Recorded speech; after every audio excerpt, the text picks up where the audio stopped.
আজকের গল্পটি শাওন এবং তার ৩৬ বছর বয়সী সুন্দরী মামিকে নিয়ে। সবাই তাড়াতাড়ি হেডফোন লাগিয়ে বসে পড়ুন আর মজার এই গল্পটি উপভোগ করুন। আর প্লিজ প্লিজ প্লিজ সাবস্ক্রাইব করে দিন। শাওনের জীবনে গ্রীষ্মের ছুটি মানেই একটা আলাদা রকমের উত্তেজনা। শহরের কোলাহল, ধুলোবালি আর বন্ধ ঘরের একঘেয়ামি থেকে মুক্তি পাওয়ার একমাত্র পথ ছিল গ্রামের সবুজে ঘেরা মামির বাড়ি।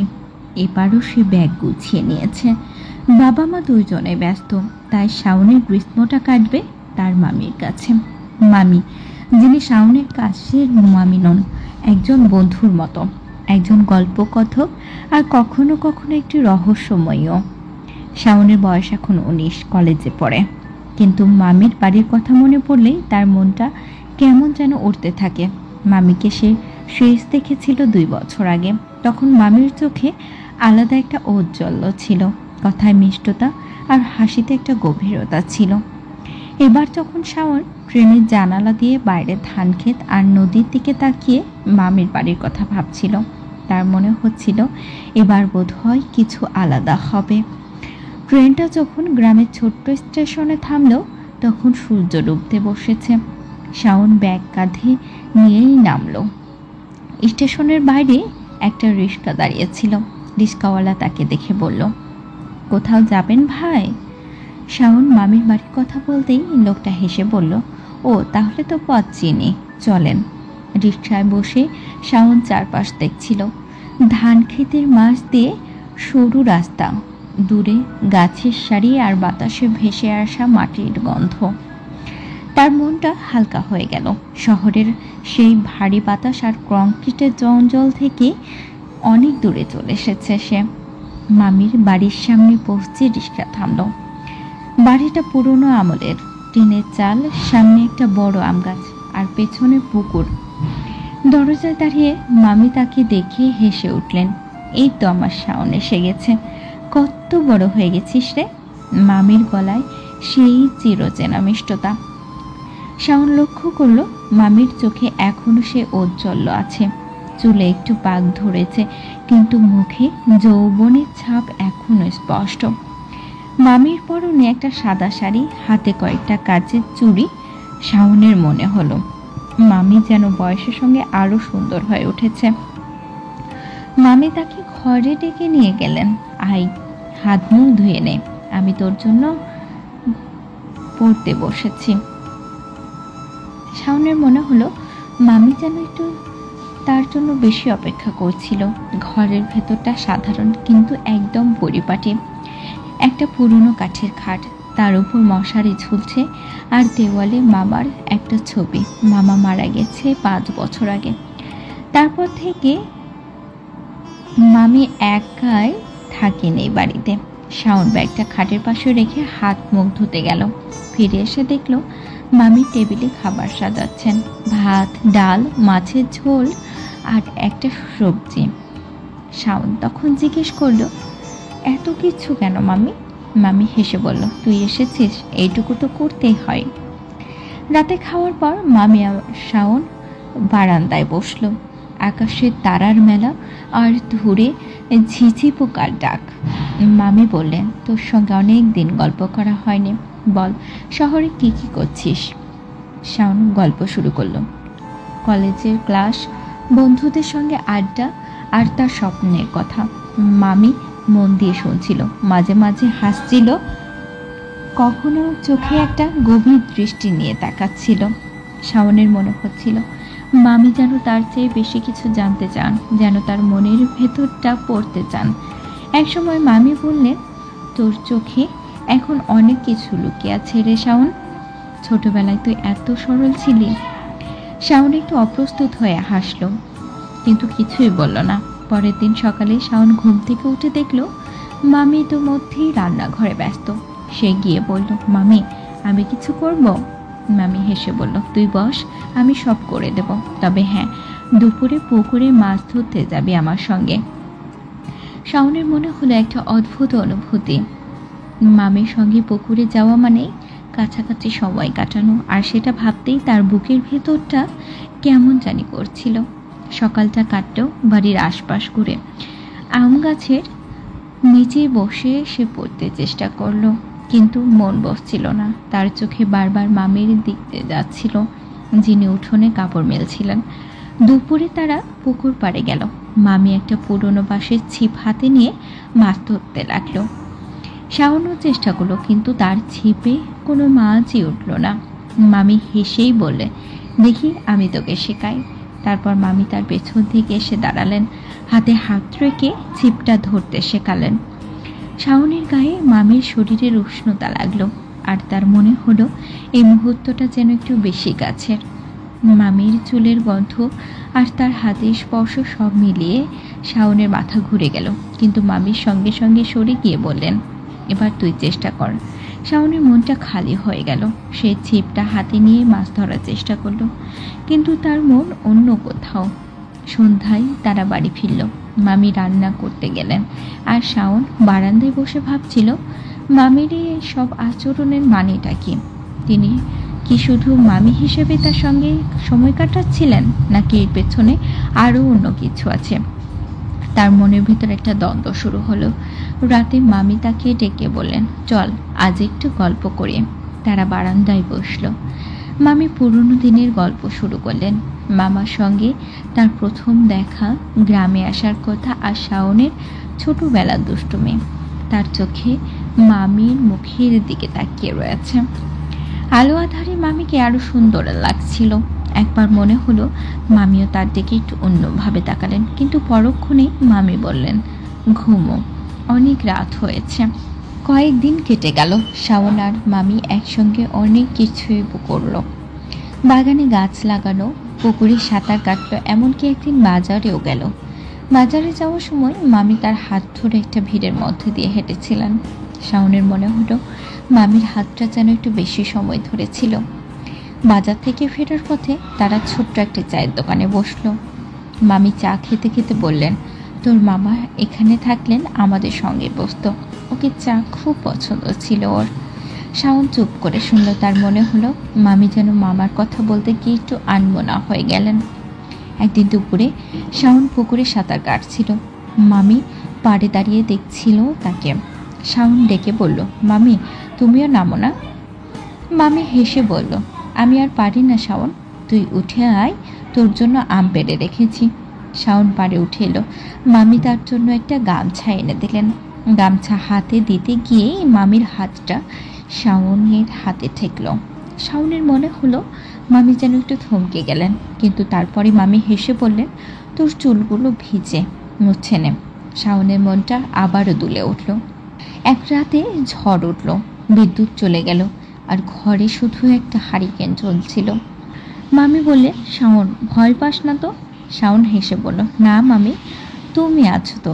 মামি তার দিকে তাকিয়ে একটু চুপ করে রইলেন, তারপর বললেন, তুই বড় হয়ে গেছিস, আমার কাছে তুই এখনো সেই ছোট্ট শাওন, কিন্তু দেখি তোর চোখে এখন অনেক কিছুই লুকিয়ে আছে। শাওনের বুকটা ধক করে উঠল। মামির কথার মানে কি? তিনি কিছু মনের ভেতরটা বুঝতে পেরেছেন। ঝড়ের শব্দের মাঝে তারা দুইজন কাছাকাছি বসে গল্প করতে লাগলো। মামি বলছিল, তোর মামা ঝড়ের দিনে আমাকে অনেক গল্প শোনাতো, আমি ভয় পেলে ওর হাতটা ধরে বসে থাকতাম। শাওনের মনে হলো মামি যেন তাকে কিছু বলতে চান, কিন্তু মামি শুধু গল্প করে গেলেন। একসময় ঝড় থেমে গেল, আর মামি বলল, চলো ঘুমিয়ে পড়ে। ছুটির শেষের দিকে সে শাওনের মন ভারী হয়ে গেল। মামির সঙ্গে কাটানো এই দিনগুলো তার জীবনের একটা আলাদা জায়গা করে নিয়েছিল। একদিন সকালে মামি তাকে ডেকে বললে, শাওন আজ আমরা বাগানে কাজ করব। তারা দুজন মিলে গাছের গোড়ায় মাটি দিল, পানি দিল। কাজ করতে করতে মামি শাড়ির আঁচল খসে পড়ল। শাওনের চোখ সেদিকে চলে গেল, কিন্তু মামি তাড়াতাড়ি আঁচল ঠিক করে নিল। শাওনের মনে হলো মামি যেন একটু লজ্জা পেলেন, কিন্তু তারপরে মামি হেসে বললেন, তুই কি আমাকে বুড়ি ভাবিস? শাওন বলল, না মামি, তুমি তো এখন অনেক সুন্দর। মামি চুপ করে গেলেন, তারপর বললেন, তোর মুখে এসব শুনলে ভালোই লাগে। শেষ দিন এসে গেল। শাওন ব্যাগ গুছিয়ে ফেলল। মামি তাকে স্টেশনে এগিয়ে দিতে গেলেন। পথে তারা অনেক কথা বলল। মামি বললেন, তোর মামা থাকলে তোকে এতদিন থাকতে দিত না। ও বলতো শহরের ছেলেরা গ্রামে বেশি দিন থাকলে নষ্ট হয়ে যায়। শাওন হেসে বলল, আমি তো নষ্ট হইনি মামি। মামি তার দিকে তাকিয়ে বলল, না তুই ভালো আছিস। স্টেশনে পৌঁছে ট্রেনের জন্য অপেক্ষা করতে লাগলো। ট্রেন এলে শাওন উঠে জানালার কাছে বসলো। মামি প্ল্যাটফর্মে দাঁড়িয়ে হাত নাড়ালেন। ট্রেন ছাড়ার আগেই মামি বললেন, আবার আসিস শাওন, আমার এই বাড়িটা তোর জন্যই খোলা আছে। ট্রেন চলতে শুরু করলো। শাওন জানালা দিয়ে মামির দিকে তাকালো। মামি হাসছিলেন, কিন্তু চোখে অদ্ভুত এক মায়া ছিল। শাওনের মনে হলো এ গল্পটা এখানেই শেষ নয়। মামির সঙ্গে তার এই সময়গুলো যেন তার মনে গেঁথে রইল। সে ভেবেছিল কেন জানি কোথায় সে কিছু একটা হারিয়ে ফেলেছিল, কিন্তু এই সম্পর্কটা কি শুধু মামি ভাগ্নের, নাকি এর মধ্যে আরও অনেক কিছু লুকিয়ে আছে যা কেউ কখনো বলে না। ট্রেনের ঝাঁকুনিতে তার চোখ বন্ধ হয়েছিল, কিন্তু মনের কোণে একটা প্রশ্ন রয়ে গেল, মামি কি সত্যি শুধু মামি, নাকি তারও মনে কিছু লুকিয়ে আছে। কিন্তু পরের বার গ্রীষ্মের ছুটির অপেক্ষা করতে লাগলো। শাওনের জীবনে গ্রীষ্মের ছুটি আবারও এসে গেল। গত বছর মামির বাড়িতে কাটানো সেই দিনগুলো তার মনে এমনভাবে গেঁথে গিয়েছিল যে শহরের ব্যস্ততার মাঝেও সে বারবার গ্রামের সে সবুজ পুকুরের জল আর মামির হাসির কথা ভেবেছে। এবারও সে ব্যাগ গুছিয়ে নিল। কলেজের ২য় বর্ষ শেষ হয়েছে। বয়স এখন বেশ। শাওনের মনে একটা অদ্ভুত টান, মামির কাছে যাওয়ার টান। গতবারের সেই কাছাকাছির মুহূর্তগুলো, মামির চোখের দৃষ্টি আর তার হাতের স্পর্শ, সব মিলিয়ে তার মনে একটা ধোঁয়াশা তৈরি হয়েছিল। এবার সে ভাবল, হয়তো এই ছুটিতে সে বুঝতে পারবে মামির মনের কথা। ট্রেনের জানালা দিয়ে বাইরে তাকিয়ে শাওনের মন আবার সেই পুরনো স্মৃতিতে ডুবে গেল।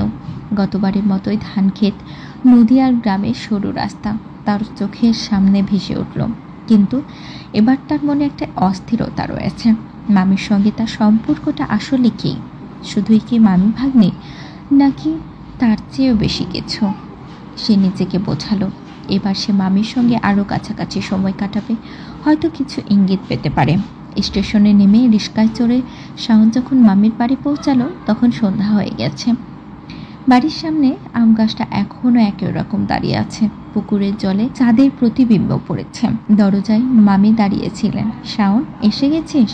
মামির গলায় সেই চেনা উষ্ণতা। শাওন লক্ষ্য করলো মামির চোখে এখনো সে ঔজ্জ্বল্য, তবে মুখে একটু ক্লান্তির ইচ্ছা। পাশে দুটো মেয়ে দাঁড়িয়ে, মামির মেয়ে রিয়া আর তানিয়া। রিয়ার বয়স 17 আর তানিয়ার 13। শাওনকে দেখে তারা হেসে উঠল। শাওন ভাইয়া এসে গেছে, রিয়া বলে উঠল। মামি হেসে বলল, আয় ভেতরে আয়, মেয়েরা তোর জন্য অপেক্ষা করছিল। শাওন ঘরে ঢুকলো। ব্যাগ রেখে হাত মুখ ধুয়ে এসে দেখলো মামি টেবিলে খাবার সাজাচ্ছেন। রিয়া তানিয়া পাশে বসে গল্প শুরু করলো। ভাইয়া, এবার কতদিন থাকবে তুমি? তানিয়া জিজ্ঞেস করলো। শাওন হেসে বলল, দেখি যতদিন পারি। মামি এসে বলল, তুই যতদিন থাকতে চাস থাকিস, আমার বাড়ি তোর জন্যই। শাওনের মনে হলো মামির কথায় একটা গভীরতা আছে। রাতে খাওয়ার পর তারা সবাই বারান্দায় বসলো। মামি গল্প শুরু করলেন, গ্রামের মেলা, পুরনো দিনের কথা। শাওন মন দিয়ে শুনছিল, কিন্তু তার চোখটা মামির দিকে। মামির হাসি, তার কথা বলার ভঙ্গি, সব কিছুতেই যেন একটা আকর্ষণ ছিল। রিয়া তানিয়া ঘুমিয়ে পড়লে মামি বললেন, তুইও ঘুমাও, অনেক দূর থেকে এসেছিস শাওন। শাওনের মনে হলো মামি যেন তার সঙ্গে আরও কথা বলতে চান, কিন্তু বললেন না। পরের দিন সকালে শাওন ঘুম থেকে উঠে দেখলো মামি রান্নাঘরে, রিয়া তানিয়া উঠোনে খেলছে। সে গিয়ে বলল, মামি আমি কিছু করব? মামি হেসে বলল, তুই বস, তবে হ্যাঁ, দুপুরে আমরা সবাই পুকুরে যাব। শাওনের মনটা এবার লাফিয়ে উঠল। পুকুরে যাওয়া মানেই মামির সঙ্গে কাছাকাছি সময়। দুপুরে তারা পুকুর পাড়ে গেল। মামি ছিপ দিয়ে মাছ ধরতে শুরু করলো।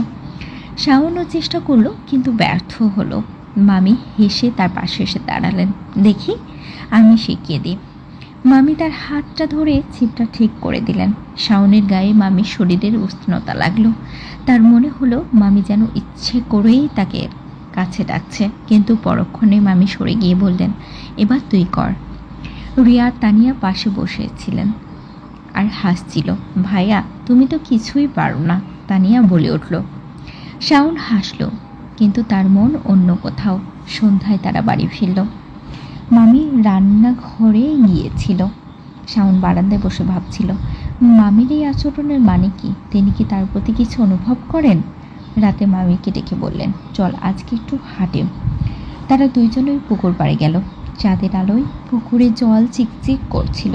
মামি বললেন, তোর মামা এখানে আমার সঙ্গে হাঁটতে ভালোবাসতো। শাওন চুপ করে শুনল। মামি তার দিকে তাকিয়ে বললেন, তুই এখন বড় হয়ে গেছিস, আমার কাছে তুই এখনও সেই ছোট্ট শাওন। শাওনের মনে হলো মামি যেন কিছু লুকাচ্ছেন। সে বলল, মামি তুমি আমাকে এত ভালোবাসো কেন? মামি হেসে বলল, তুই আমার ছেলের মতো। শাওনের মনটা দুলে উঠল। ছেলের মতো নাকি তার থেকে বেশি কিছু? কয়েকদিন কেটে গেল। শাওন, মামি, রিয়া আর তানিয়া একসঙ্গে অনেক কিছু করলো। একদিন তারা বাগানে গাছ লাগালো। মামি শাওনের পাশে বসে মাটি খুঁড়ছিল। তাদের হাত একবার ঠেকে গেল। শাওনের মনে হলো মামি যেন কিছু একটা বলতে চায়, কিন্তু থমকে গেল। কিন্তু মামি সঙ্গে সঙ্গে হেসে পড়ল, তোর হাতে অনেক জোর শাওন। আরেকদিন তারা বাজারে গেল। ভিড়ের মধ্যেই মামি তার হাত ধরলেন।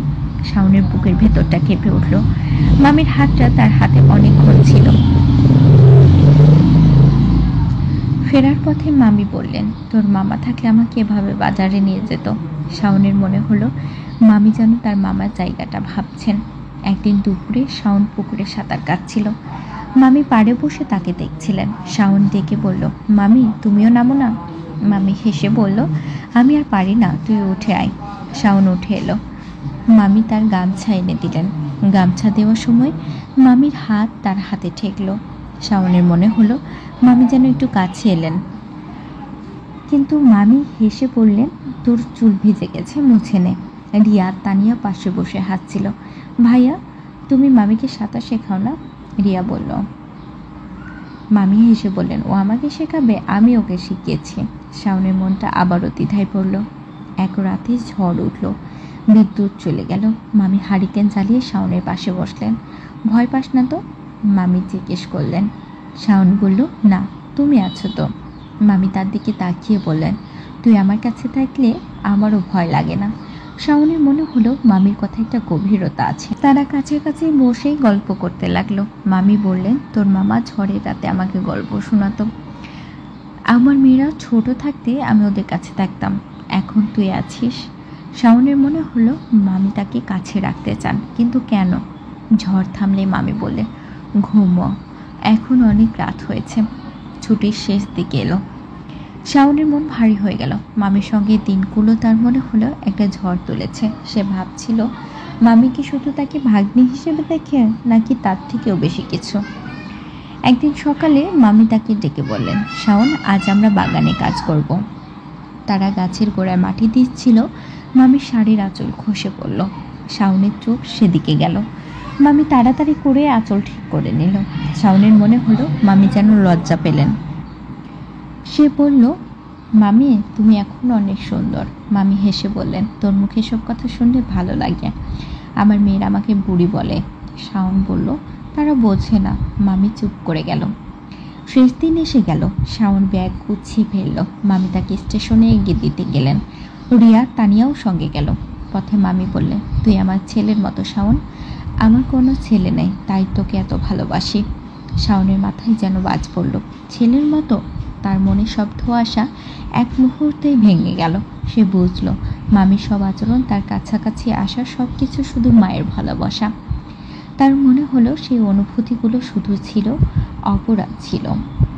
স্টেশনে ট্রেনের জন্য অপেক্ষা করতে করতে সে মামির দিকে তাকালো। মামি হাসছিল। রিয়া তানিয়া হাতে হাত ধরে দাঁড়িয়ে। মামি বললেন, আবার আসিস, আমরা তিনজন তোর জন্য অপেক্ষা করব। ট্রেন এলো। শাওন উঠে জানালার কাছে বসলো। ট্রেন ছাড়ার আগে মামি হাত নাড়লেন। শাওন চোখে জল চলে এলো। সে বুঝলো মামি তাকে আপন ছেলের মতো ভালোবাসেন, তার মেয়েদের মতোই তাকে আগলে রাখেন। তার মনে হলো সব কল্পনা, সব আকর্ষণ সবই ভুল ছিল। সে নিজের উপর রাগ করলো, অপরাধ বোধে ভুগল। ট্রেন চলতে শুরু করলো। শাওন জানালা দিয়ে মামি, রিয়া আর তানিয়ার দিকে তাকালো। তারা হাসছিল। সে মনে মনে বলল, মামি আমি ভুল বুঝছিলাম, আমি আবারও আসবো, শুধু তোমার ছেলে হয়ে।